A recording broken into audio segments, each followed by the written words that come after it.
Hello everyone, this is Praveen और आज हम बात करेंगे सर 8.2 के ऊपर में जो हम लोग पढ़ रहे थे ट्रिग्नोमेट्री। और स्टार्ट करते हैं, देखते हैं इंट्रोडक्शन में कि एक्सरसाइज 8.2 में मुझे क्या क्या पढ़ना होगा। ठीक है, या तो आप लोग क्या क्या पढ़ना है, मुझे क्या क्या पढ़ाना है, इस चीज़ को पहले समझ लो। ठीक है, इसमें बेसिकली मुझे स्टार्ट करना है trigonometric ratio of some specific angle. ठीक है, क्या पढ़ना है मुझे कि ट्रिग्नोमेट्रिक रेशियो है ना, तो ये हम लोग को पढ़ना है ट्रिग्नोमेट्रिक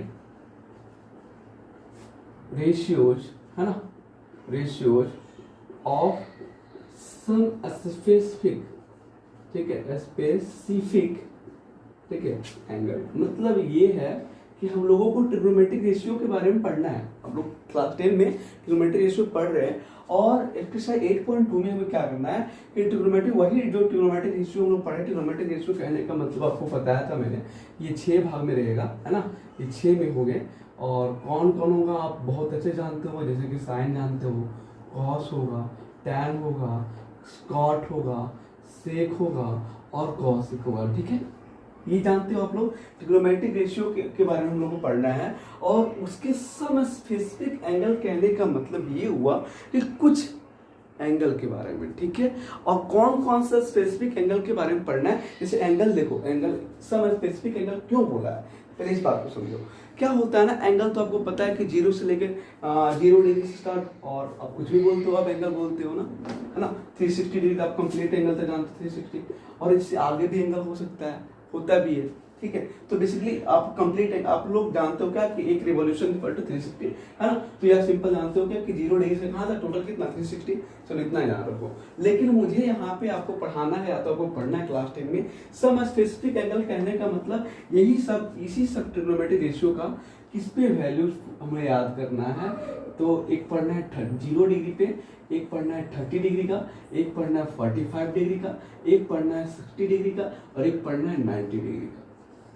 ठीक है, सम स्पेसिफिक एंगल कहने का मतलब यही हुआ कि जो हम लोग पढ़ेंगे ट्रिग्नोमेट्रिक रेशियो में, इस ट्रिग्नोमेट्रिक रेशियो का जो पढ़ेंगे हम लोग, जो एंगल जो पढ़ेंगे किसके किसके बारे में बात करेंगे, 0 डिग्री पे, 30 डिग्री पे, 45 डिग्री पे, 60 डिग्री पे, 90 डिग्री पे, है ना, बात करेंगे। कहने का मतलब ये होगा कि इसका 0 डिग्री पे कुछ स्पेसिफिक वैल्यू होगा, इसका भी 30 डिग्री पे कुछ क्या होगा, स्पेसिफिक वैल्यू होगा, इसका भी क्या होगा 45 पे कुछ स्पेसिफिक वैल्यू होगा। मतलब सबका क्या होगा ना कि ये साइन 0 पे कुछ स्पेसिफिक वैल्यू देगा, 30 पे भी कुछ स्पेसिफिक वैल्यू देगा, 45 पे भी दिया जाएगा, 60 पे भी देगा, 90 पे भी दिया जाएगा, मतलब देगा। ठीक है, अच्छा, और जब इसे क्लास 11 में आपको पढ़ाया जाएगा या तो पढ़ोगे कि जब कोई फंक्शन, देखो फंक्शन के बारे में बात करते हैं, थोड़ा सा देख लेते हैं कि देखो क्या होता है ना, इसे मान लो ये जितने भी ट्रिग्नोमेट्रिक रेशियो है ना, इसे फंक्शन भी कहा जाता है, ट्रिग्नोमेट्रिक फंक्शन भी बोला जाता है। अब क्यों बोला जाता है ट्रिग्नोमेट्रिक फंक्शन, तो फंक्शन का डेफिनेशन ही होता है, फंक्शन का मतलब होता है कि एक पार्टिकुलर वैल्यू पे एक ही आंसर आना चाहिए। उसका क्या होना चाहिए, एक पार्टिकुलर वैल्यू पे एक ही आंसर होना चाहिए। जैसे आपके पास मान लो एक फंक्शन लिखा हुआ है f(x = x² + 3 है। अगर मैंने बोला कि 0 पे निकालो इसका, इस वैल्यू को f0 निकालो, इसका f0, तो f0 पे एक ही वैल्यू निकलेगा। f0 पे क्या होगा, इसका वैल्यू कितना आएगा, 0 + 0, मतलब कितना है, 0 का वैल्यू कितना होगा, 0।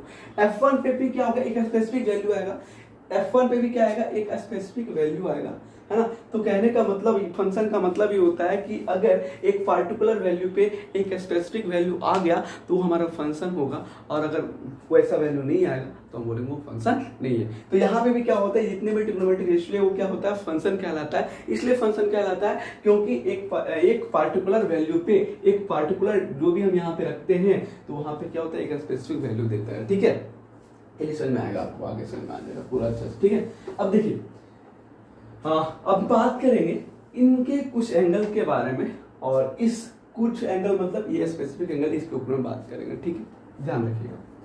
देखिए एंगल को बेसिकली मुझे याद रखना है, 0 डिग्री, 30 डिग्री। अब सर इसको, अब ये पढ़ना मुझे क्यों जरूरी है।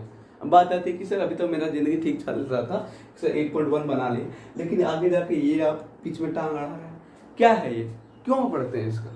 ठीक है, इसके बारे में बात करेंगे। जैसे देखो कभी कभी क्या होगा, जैसे सपोज करो अगर आपके पास एक ट्रायंगल दिया हुआ है, ठीक है, आपके पास एक ट्रायंगल दिया हुआ है, ठीक है, और ए साइड दिया हुआ है, क्या दिया हुआ है, ए साइड दिया हुआ है, चलो ए साइड दिया हुआ है 5 सेंटीमीटर, और मैंने ये एंगल दे दिया, ये क्या दे दिया, एंगल दे दिया, ठीक है। और मैंने बोला बाबू ये वाला वैल्यू निकालो, ये वाला वैल्यू, ठीक है।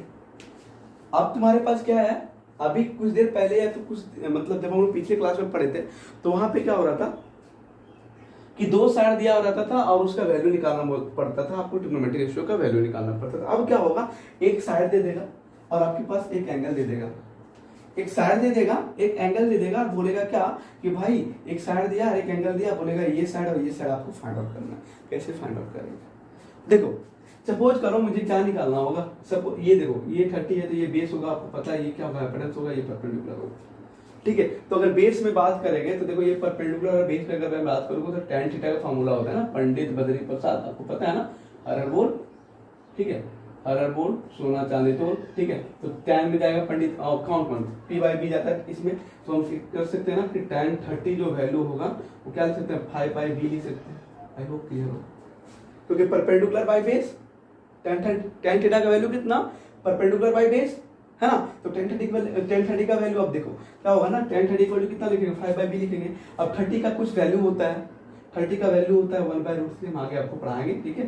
तो b का वैल्यू कितना निकल जाएगा, देखो अब बोलो सर b का जो वैल्यू निकल जाएगा कितना निकलेगा, 5√3 निकल जाएगा, जो भी सेंटीमीटर में, ठीक है, सुना गया। अब देखो अगर मैं बोलूं कि ये भी साइड आपको निकालना है, ये h भी निकालना है, ठीक है। h कैसे निकालोगे, तो मैं ऐसा करते हैं, ये परपेंडिकुलर दिया हुआ है, हाइपोटेन्यूस दिया हुआ है, तो परपेंडिकुलर हाइपोटेन्यूस बीच में sin थीटा, तो sin थीटा का वैल्यू कितना, sin 30 का वैल्यू कितना हुआ, जल्दी बताओ, sin 30 का वैल्यू आपको पता नहीं, मैं आगे बताऊंगा आपको, ठीक है। तो यहाँ पे क्या होगा कि भाई देखो ये हमारे पास परपेंडिकुलर बाय हाइपोटेन्यूस मतलब कितना 5/h, तो कहने का मतलब इसका वैल्यू होता है 1/2, दैट मींस 5h, h का वैल्यू कितना आ जाएगा 10। देख लो ना, देख लो क्या होता है, समझ में आ रहा है कि भाई हम क्या कर रहे हैं कि आपके पास एक थीटा दिया हुआ है, एक मतलब एक एंगल दे दिया और आपके पास एक ये दे दिया, देख लो ना, एक साइड दे दिया, आपको बोला कि अलग अलग दो साइड निकालो, मतलब दोनों हाइपोटेन्यूस और बेस निकालो, ठीक है। या तो हो सकता है बेस दे देगा, परपेंडिकुलर हाइपोटेन्यूस निकालो, तो ये कैसे निकाल पाएंगे, अगर मुझे इन ट्रिग्नोमेट्रिक रेशियो का वैल्यू याद रहेगा, इस पार्टिकुलर एंगल पे इस फंक्शन का वैल्यू क्या होता है, उस वैल्यू अगर वो आपको याद रहेगा तभी ये चीज आप बना सकते हो, अन्यथा आपसे नहीं बनेगा। तो आज हम लोग देखेंगे कि भाई इन सब डिग्रीज पे इन ट्रिग्नोमेट्रिक रेशियो का वैल्यू क्या होता है, ठीक है। आई होप क्लियर होगा सभी को। अच्छा मैं अगर बोल दूं कि बताओ ये एंगल कितना है, ये एंगल तो 90 आपको पता है, क्योंकि जब भी मैं बात करता हूँ ट्रिग्नोमेट्रिक रेशियो में या तो ट्रिग्नोमेट्रिक चैप्टर में, तो कैसे ट्रायंगल के बारे में बात करते हैं, तो आप बताओगे सर एक राइट एंगल ट्रायंगल के बारे में बात करते हैं। तो देखिएगा अगर राइट एंगल ट्रायंगल के बारे में बात करते हैं तो ये एंगल कितना हो जाएगा, तो तुम बोलोगे सर ये एंगल 60 डिग्री, ठीक है। तो ध्यान रखिएगा, अच्छा 60 डिग्री। अच्छा छोटू एक बात मुझे बताओ, अगर एक बात मुझे बताना, अगर मान लो ये 90 डिग्री है, ये 45 डिग्री है, तो ये भी 45 डिग्री होगा, आराम से समझो, ये भी 45 डिग्री होगा और 45 डिग्री ये भी हुआ और 45 ये डिग्री भी हुआ।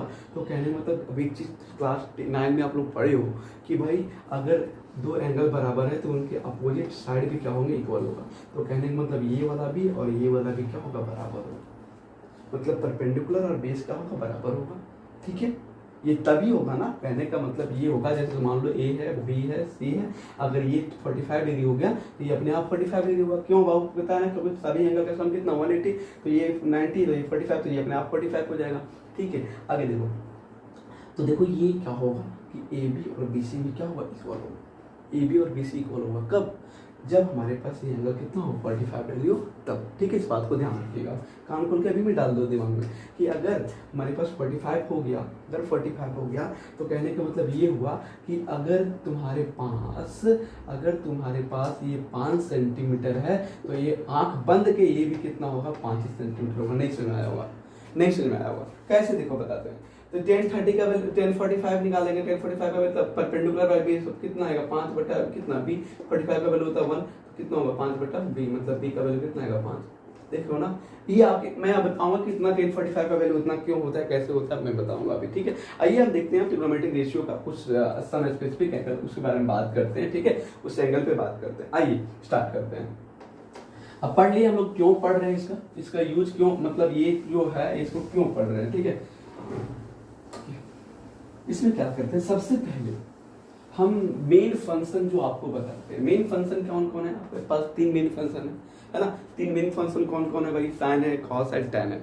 साइन है, कॉस है, टेन है, और जो बाकी जो है क्या है बाबू, रेसिप्रोकल है। साइन का रेसिप्रोकल क्या है, कॉसेक है ना। कॉस का रेसिप्रोकल क्या है, सेक है। टेन का रेसिप्रोकल क्या है, कॉट है। ये आपको बताया गया, मैंने फर्स्ट इंट्रोडक्शन में मैंने आपको बताया।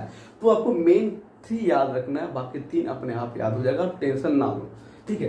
देखो जैसे मैंने यहाँ रखा थीटा, ठीक है, इधर, और यहाँ पे रखा साइन थीटा, कॉस थीटा, ठीक है, साइन थीटा, कॉस थीटा, और लिखा टेन थीटा। लिखना आराम से हो जाएगा। अब ज़रा मतलब टेंशन मत लेना, थोड़ा सा इसको ऊपर लिखता हूँ। ये थीटा है, और मैंने ये लिखा साइन थीटा, और ये लिखा हुआ है कॉस थीटा, ये लिखा हुआ है टेन थीटा, ठीक है। और ये लिखा 0 डिग्री पे, और ये लिखा मैंने, ये 0 डिग्री पे लिखा, ये लिखा 30 डिग्री पे, याद रखना है मुझे 45, है ना। और रखना है 60 पे, और रखना है 90 पे। ये आगे भी वैल्यू होता है, लेकिन आपको आगे वाला नहीं पढ़ना है, आपको क्लास 11 में पढ़ना है, जो आपको पढ़ाया जाएगा, टेंशन मत लो। तो देखो क्या होगा, साइन थीटा, मतलब अगर थीटा की वैल्यू 0 डिग्री रखे तो क्या होगा, 30 रखे तो क्या आएगा, 45 रखे तो कितना आएगा। इस प्रकार से इसका वैल्यू को निकालने का सिंपल सा तरीका मैं बताऊंगा आपको, फिंगर पे बताऊंगा, टेंशन मत लेना। पहले इस पे देख लेते हैं हम लोग। आज देखो यहाँ पे सबसे पहले क्या करना है, यहाँ पे लिखना 0, यहाँ पे लिखना 1, यहाँ पे लिखना 2, यहाँ पे लिखना 3, यहाँ पे लिखना 4, ठीक है, ठीक है ना। क्या लिखेंगे, 0 1 2 3 4। देखो अब सब में क्या करते हैं, 4 से डिवाइड देंगे। सब में क्या करेंगे बाबा, 4 से डिवाइड दे दो। सब में 4 से डिवाइड दे दो।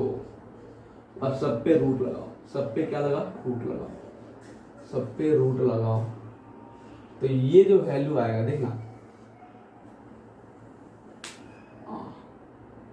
थोड़ा सा गंदा हो जाएगा तो थोड़ा माफ करना, अब समझ जाना है इसको। मेन मकसद है मुझे समझाना आपको, और आई होप कि मैं आपको समझा पाऊँ।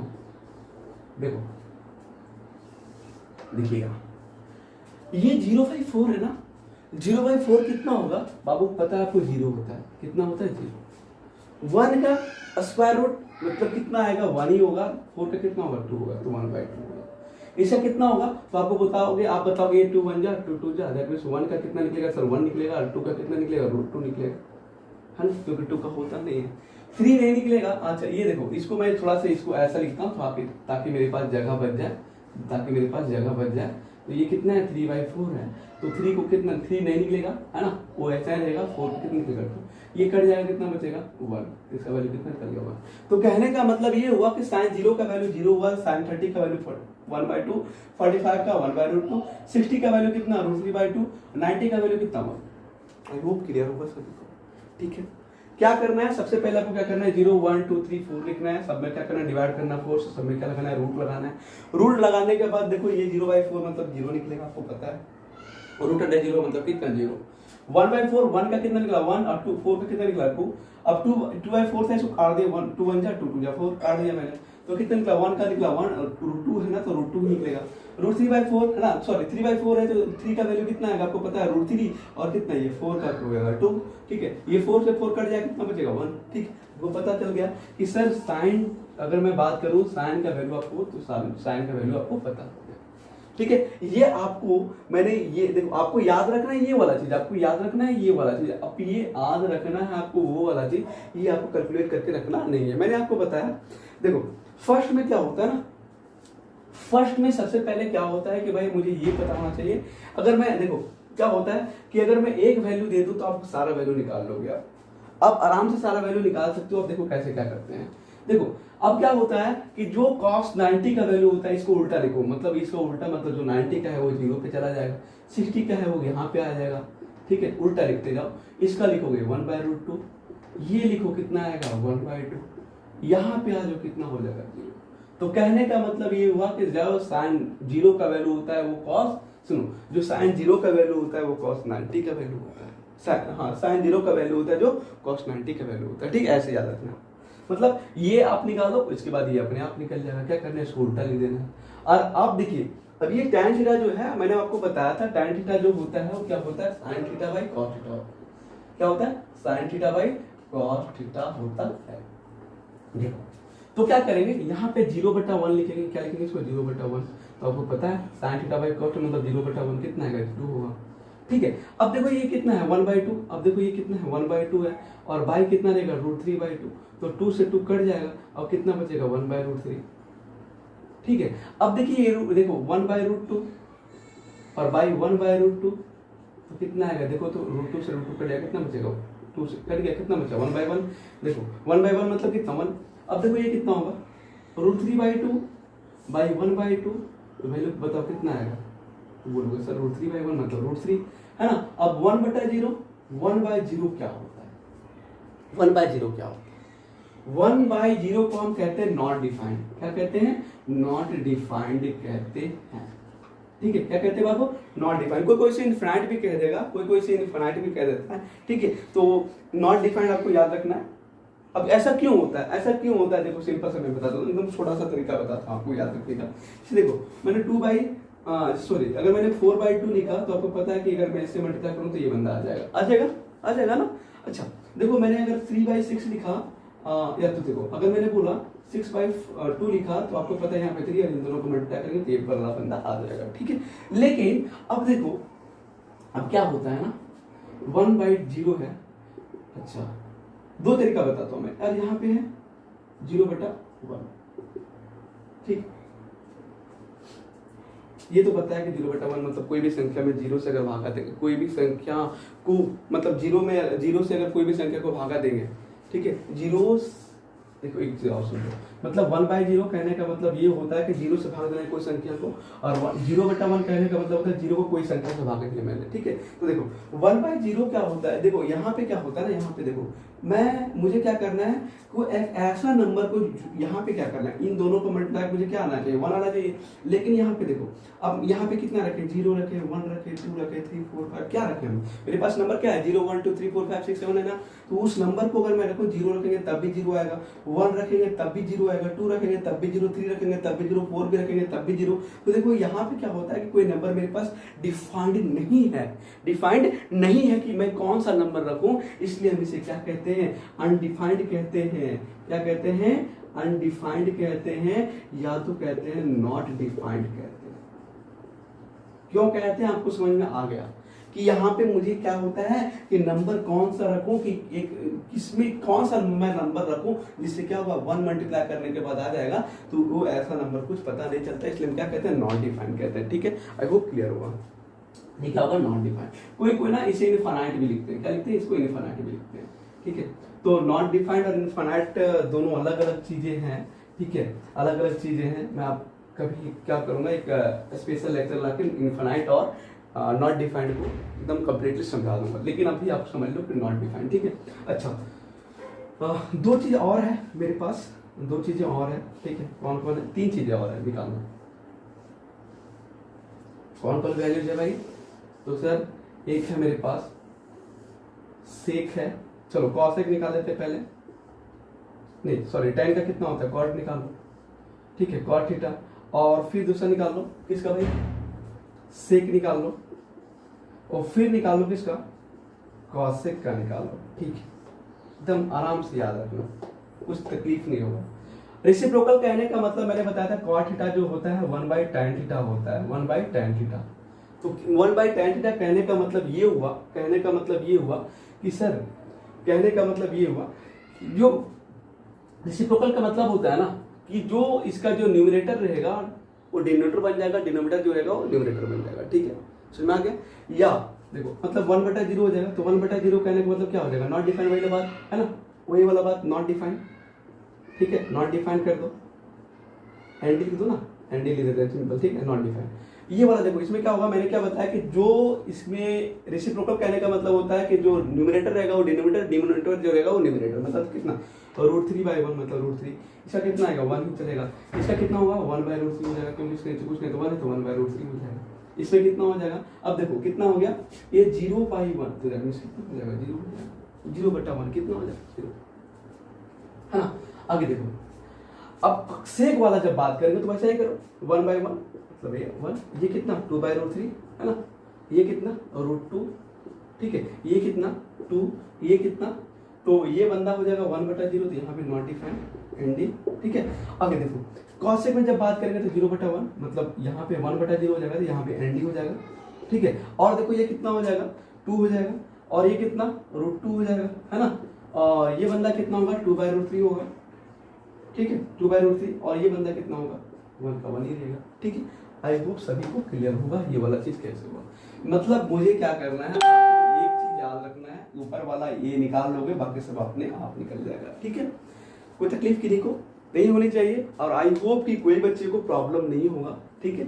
अब इसी डाटा को आपको क्या करना है, अपने माइंड में रख के एक्सरसाइज 8.2 को सॉल्व करना है, ठीक है। इसी डाटा को दिमाग में रख के क्या करना है, 8.2 एक्सरसाइज को सॉल्व करना है, ठीक है। मैंने ये आपको कैसे निकलता है ये वैल्यू मैंने इस पर आपको बताया, ठीक है, इसलिए आपको हो सके ये थोड़ा थोड़ा मतलब क्या बोलते हैं इसको, अगर मैं बोलूँ तो गीज बीजिए, है ना, तो ऐसा हो सकता है। तो आपको क्या करना है, इधर वाला बंदे को याद रखना है और अपने कॉपी में एक बार फ्रेज से लिखना है, ठीक है।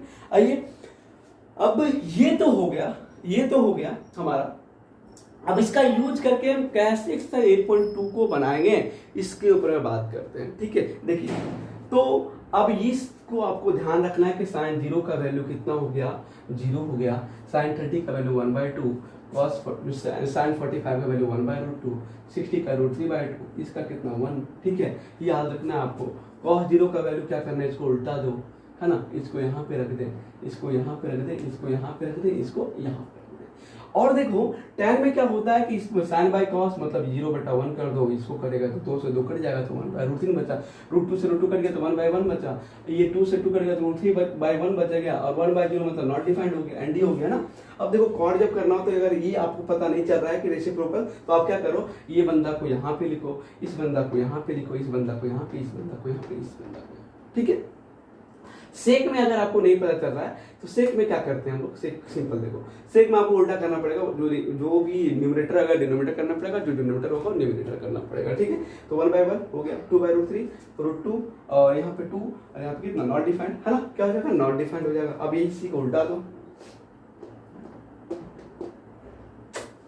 कोई तकलीफ नहीं होनी चाहिए, ठीक है। इसका यूज करके आप क्वेश्चन कैसे बनाएंगे हम लोग देखिएगा।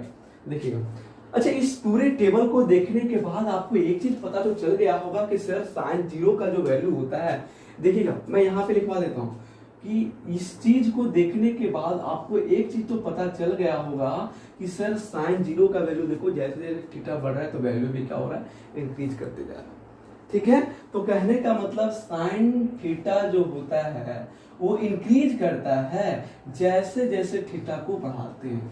सुनिएगा आराम से, साइन थीटा जो होता है, आराम से समझिएगा, नोट वाला बड़ा ही इंपॉर्टेंट चीज है ये, इस चीज को समझो कि साइन थीटा का जो वैल्यू होता है वो क्या हो रहा है, बढ़ते जा रहा है। जैसे साइन थीटा का वैल्यू जैसे जैसे मैंने थीटा बढ़ाया, जैसे जैसे थीटा बढ़ाया वैसे वैसे वैल्यू भी क्या हुआ, इंक्रीज कर दी।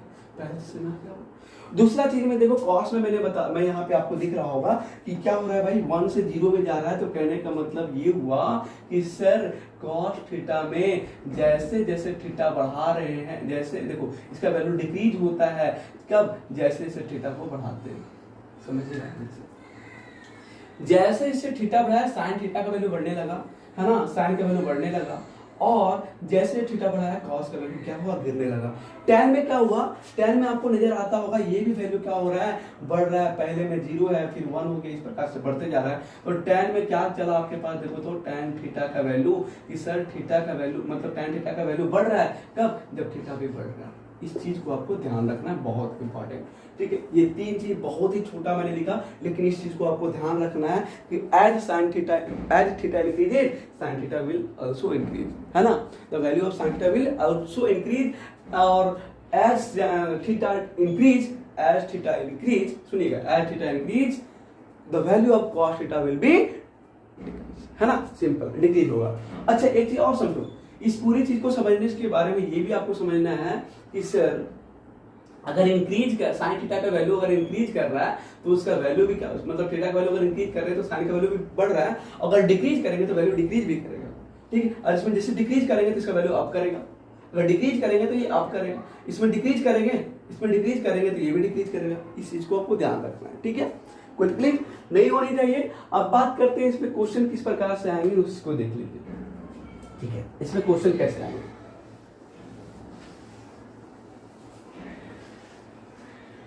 इसमें देखो क्वेश्चन कैसे आएंगे। जैसे आपको दे दिया मैंने कि निकालो sin 30, मैंने केवल बोला सॉल्व, क्या बोला, सॉल्व sin 30, ठीक है, sin 30 into cos 60 plus cos 30 into sin 60। आपको क्या करना है, सॉल्व करने बोलूंगा तो sin 30 का वैल्यू आपको पता है 1/2 होता है। cos 60 का वैल्यू कितना होता है सर, 1/2 होता है, वहां लिख दो। और cos 30 का वैल्यू कितना होता है, √3/2 होता है, देख लो, है ना, उसमें बैठा देना है। और इसमें करेंगे कितना है 1/2, तो आपको पता होगा, आपको पता चल गया कि 1/4 हो गया, और ये बंदा कितना हो गया, √3 कितना होगा जल्दी बताओ, सॉरी sin 60 का वैल्यू कितना है, √3/2 है ना, तो कितना होगा ये √3 × 3 कितना 3/4, कितना होगा 3/3 + 1/4, तो फिर 4/4 कितना आ जाएगा, वैल्यू 1 हो जाएगा, ठीक है, ठीक है ना। मतलब वैल्यू को याद रखना है, नंबर पाना है चुटकी में, ठीक है। अब इस चुटकी को हम लोग कैसे, चुटकी में इस ये जो क्वेश्चन होगा इसको कैसे सॉल्व करेंगे, तो भाई आपको ये चीज लर्न होना चाहिए, ठीक है। अब देखिए इस पूरे वैल्यू को हम कैसे आपको उंगली पे दिखाएंगे, है ना, हम आपको उंगली पे बताएंगे, ठीक है। अब ये जो होगा हम लोग अगले वीडियो में देखेंगे, इस सारे वैल्यू को कैसे हम लोग उंगली पे नचा के दिखा देंगे, ठीक है, कि उंगली पे हम लोग सारे वैल्यू को याद रखेंगे, ठीक है, कोई तकलीफ नहीं होगा।